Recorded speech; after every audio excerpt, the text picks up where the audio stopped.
아침저널 3부에서는요.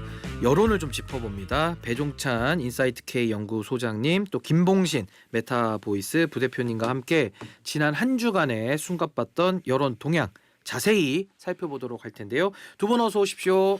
안녕하십니까? 안녕하십니까? 예, 지금 뭐 현안들도 너무 많고 또 여론조사도 분석할 내용들이 많아서 좀 바로 내용으로 좀 들어갈 텐데 그 전에 지난 21일이죠. MBC에서 단독 보도한 내용을 좀 살펴보고 들어갈 텐데요.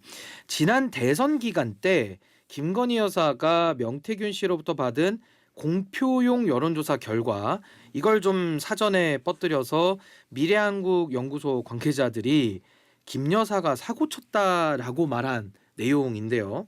보통 이렇게 공표용 여론조사 결과를 뭐 후보자라든지 아니면 뭐 자기 아는 사람이라든지 이런 지인들한테 미리 공유하는 경우가 있습니까? 내지는 그랬을 때는 명태균 씨와 이게 윤 대통령 부부 측과의 어떤 유착 관계로 좀 볼 수 있는 건지 우리 김봉신 부대표님은 그러니까 예를 들어 의뢰한 기관이 아니고 후보자라든지 뭐 그 조사 대상자라든지 그 주변에 있는 사람들한테 먼저 넘어간다. 있을 수 있는 일입니까? 예. 지금 이제 사실은 공표용 여론조사 이제 같은 경우에는 두 가지 경우가 있습니다. 언론사가 여론조사 기관에 의뢰를 해서 조사를 하는 경우가 있고요. 그다음에 여론조사 기관이 자체 여론조사를 한 다음에 언론에 보도자료를 뿌리는 형식이 있거든요. 예. 그런데 이제 방금 말씀 주신 거는 그러니까 고객이 언론사인 경우에 여론조사 기관이 언론사를 패싱하고 다른 후보한테 주는 경우가 있느냐. 이 경우에는 안 될 일이죠. 예, 안 되는 일이고 그거는 매우 큰 문제가 있습니다. 여러 가지로 문제가 있습니다. 예. 공표를 해서는 안 되는 게 공표가 되는 문제가 하나 있겠고요. 만약에 그렇게 된다면 소유권이 이제 언론사에 있는데 허락 없이 다른 곳에 공유를 하는 것은 언론사 입장에서는 이거는 이제 심각한 뭐 절도 행위 비슷한 게 돼서 문제가 될 수 있는데요. 지금 같은 경우에는 보니까 언론사의 역할을 하고 있는 그러니까 의뢰처에서 후보 쪽으로 이제 유출을 했다라는 겁니다. 이렇게 되면 굉장히 친하기 때문에 난 언론사 사준데 내가 가지고 있는 정보인데 그러니까 내 건데. 네, 내 건데 들어보시겠느냐 이렇게 아하. 할 수는 있는데 이것도 좀 문제가 돼요. 엄밀히 말하면 자기 개인 건 아니죠. 개인 건은 회사 아니기 거죠. 때문에 회사 거죠. 예. 그 회사의 소유를 가지고 아하. 그렇게 한다라는 게 이게 뭔가 배임 비슷하게 될 수가 있겠고요. 그러네요. 예, 두 번째 같은 경우는 방금 말씀 주신 것처럼 그럼 언론사가 공정해야 되는데 특정 후보 측과 이게 뭔가 결탁이 되어 있다라는 예. 게 될 수가 있겠고요. 더군다나 이제 요 건에 대해서는 보니까 김건희 여사가 이제 유출을 한 것 같은데 그러니까 언론사가 서둘러서 이제 공표 시점을 앞당겼다 뭐 이런 게 나옵니다. 공표 시점은 언론사가 자기가 통제하는 거라 그거는 앞당기건 뒤로 미루건 그거는 상관이 없는데 예. 문제는 그 이유가 누군가가 미리 공표가 돼서 뭐 어떤 커뮤니티라든지 이 사이트에 아니면은 뭐 카톡이랄지 아니면 페이스북이랄지 이런 데에서 공표가 됐기 때문에 서둘러서 공표 시점을 앞당겼다 이러면은 그거는 그야말로 불법적인 공표 행위가 있었다라는 그 자인이죠. 예. 그렇기 때문에 그 선관이라든지 아니면 그 관련해 가지고 조사하는 기관에서는 그게 확실한 증거가 될 수가 있습니다. 아하. 이게 그러면 당신네들은 어떻게 미리 알았냐? 그렇죠. 불법적인 예. 공표가 있었기 때문에 이걸 앞당긴 거냐라고 어허. 문제 제기할 수 있기 때문에 이 사안 같은 경우에는 제가 봤을 때는 공직선거법과 관련된 여론조사 기준에 뭔가 문제가 있다. 그걸 위반했다라고도 볼 수 있는 것 같습니다. 아니 근데 이게 지금 명태균 관련 이슈라 제가 또 다른 유사한 케이스를 하나 더 설명을 드리려고 하는데 뭐 구조는 비슷합니다. 공표용 여론조사고요. 당시 2021년 5월 15일에 원래 16일에 공표가 되기로 되어 있는데 하루 전날에 명태균이 차명 소유하고 있다라고 지금 주장되고 있는 그러니까 수사 중이죠. 미래한국연구소가 PNR에 의뢰를 하고 이제 PNR이 이제 머니투데이와 해가지고 한 조사 결과가 있는데 거기에 이준석 의원이 당대표 1등으로 이제 올라가는 그 조사 결과를 이준석 의원이 미리 하루 전날 알고 그걸 방송 나와가지고 알고 있는 듯한 암시 결과. 그러니까 내일 7시 되면 깜짝 놀랄 것이다. 이 얘기를 하거든요.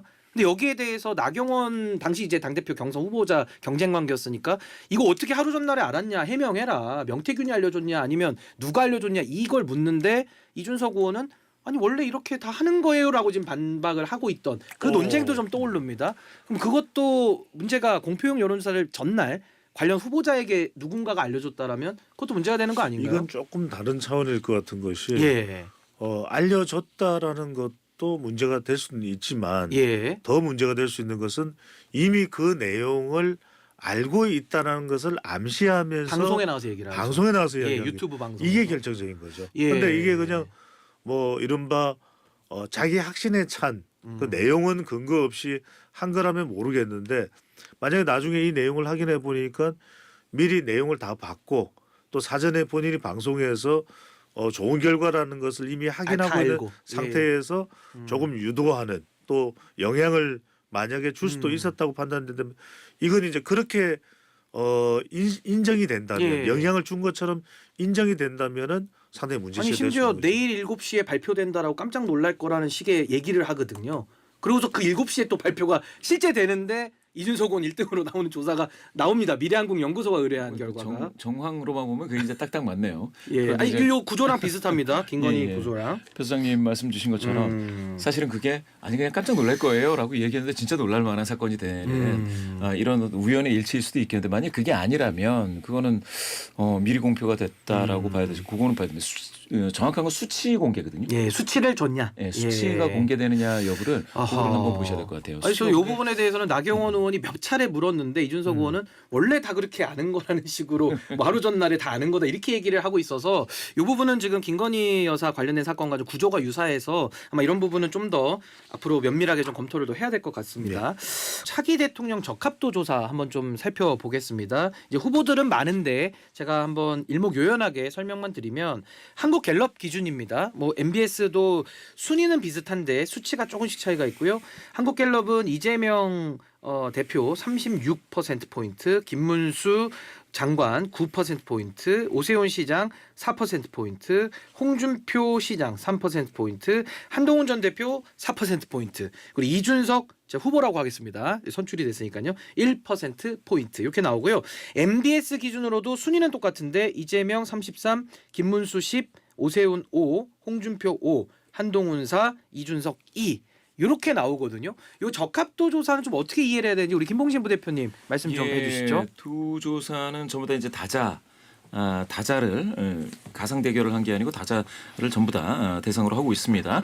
한국갤럽은 그 중에서 특히 이제 주관식 즉 이게 이제 탑 오브 마인드라고 해서 머릿속에 딱 떠오르는 사람을 주관식으로 이야기하는 자유응답 방식이고요. 예. MBS는 불러주는 방식 같은데요. 그런데도 비슷합니다. 어허. 이재명 대표가 36이 나왔어요. 한국갤럽에. 나머지 인물들이 1%가 넘는 인물들이 5명인데 전부 다 한 자릿수입니다. 이거 대단한 거거든요. 이재명 대표가 30%대에 고착되어 있다. 이렇게 박스권으로 고착되어 있다라는 평가도 할 수가 있겠는데요. 그렇지만 36은 당선권입니다. 왜냐하면 2021년 이 조사의 마지막에 윤석열 대통령이 당선되기 직전 후보 시절에 34 나왔습니다. 이 조사에서. 요 갤럽 기준으로. 예. 그런데 지금 이재명 대표는 36입니다. 윤석열 당시 후보는 34. 지금 이재명 대표는 36. 그러면 사실은 당선권이 맞거든요. 그러니까 사실은 이게 이 구도로 출마만 된다면 당선될 가능성이 가장 높죠. 당시 윤석열 후보가 34 나올 때 이재명 당시 후보는 27 나왔었어요. 그런데 지금 두 자릿수 나오는 인물도 없지 않습니까? 예. 물론 이 조사에서 37%가 유보예요. 의견 유보. 그럼 37%가 가령 국민의힘에서 경선을 통과하는 후보 쪽으로 몰릴지 아니면 이재명 후보가 우세하니까 이재명 후보 쪽으로 더 몰릴지는 알 수 없습니다만 예. 지금으로 봐서는 이재명 대표가 사실 원탑인 상황은 계속 유지되고 있다. 이렇게 보시면 좀 압도적이다. 배종찬 근데 우리가 소장님. 관가해서는 안 되는 게 지금 이건 이른바 팥이 빠진 붕어빵이다. 크림도 치즈도 빠져 있다. 그래서 이 조사 결과는 분석할 게 없어요. 왜? 이거는 지금 이재명 대표가 이렇게 나오는 이유는 초결집이죠. 왜? 민주당은 다른 사람이 없어요. 그다음에 지금 국민의힘 쪽은 지금 대통령 탄핵 국면이기 때문에 초관망이에요. 관망이라니까요. 예. 그러니까 오죽했으면 이 조사에서 국민의힘 지지층에서도 유보를 하는 사람들이 대부분이에요. 대부분이에요. 그 이야기는 결국 오늘 내려지는 오후 2시에 이재명 대표의 선고 이게 예. 핵심이잖아요. 그러니까 이 지난 대선하고 비교할 수가 없는 게 이번에는 선고가 아직 안 나왔어. 또 윤석열 대통령의 선고가 나와야 국힘 주자들이 또 어떻게 되는지를 봐야 되는 또 거예요. 움직여야 되니까요. 그렇죠. 국힘에서. 그러니까 이 조사는 그래서 다음 주를 놓치면 안 됩니다. 아. 이번 주 금요일 날 차기 정치 지도자에서 이재명 대표가 오히려 어떤 결과가 나오느냐 이걸 봐야 되고 그러니까 4월 한 달 내는 우리 방송을 놓치면 안 돼요. 우리 코너를. 신인규 아침 저널 특히 수요일 3부 그렇죠. 놓치면 안 되는 조회수도 거죠. 좀 올려주시고 구독도 예. 해야 되고. 근데 이게 뭐냐면 결국 예. 이재명 대표는 유죄든 무죄든 재판 리스크가 제일 핵심이에요. 예. 제일 핵심이에요. 그 다음에 이 국민의힘 쪽은 윤심이 어떻게 작동하느냐. 선고가 인용이든 기각이든 윤심 작동. 그걸 봐야 되기 때문에 결국 4월입니다. 예. 4월을 놓치면 안 돼요. 네. 그래서 오늘 이재명 대표 관련된 선고 이게 가장 중요하다. 그리고 이번 주와 다음 주까지 흐름을 보자 이렇게 말씀해 주셨고요. 정권 연장과 교체에 대해서도 이제 아까 소개해드린 그 세 조사 모두 10%포인트 이상으로 정권 교체론이 우세한 상황이거든요. 근데 이런 가운데 민주당에서 이현주 의원이 국회의원 총사퇴론을 또 끌고 왔고 당내에서도 일부 뭐 동조하는 의견도 좀 있습니다. 요 의견 좀 어떻게 보셨는지 마지막으로 우리 김봉신 부대표님부터 짧게 부탁드립니다. 예. 사실은 만약에 그렇게 된다면 지금의 정당 지도로 본다면요. 정당 지도가 저 민주당이 열세에 있을 때에도 지난 2024년 총선은 거의 이겼습니다. 예. 득표에서도 이겼고 의석수에서도 이겼고요. 그러니까 지금 자신이 있다는 것이죠. 다만 이렇게 되면은 그러면 대권과 그러면 그 의회 권력을 다 갖느냐라는 부분에서 만약에 국민들께서 티켓 스플리팅이라는 현상이 있거든요. 그러니까 대권은 민주당한테 주되 그럼 국회의원은 균형을 맞추자. 이렇게 되면은 약간 좀 달라질 수는 있겠습니다. 예, 우리 배종찬 소장님도요. 시간이 많아서 저는 개인적으로는 찬성해요.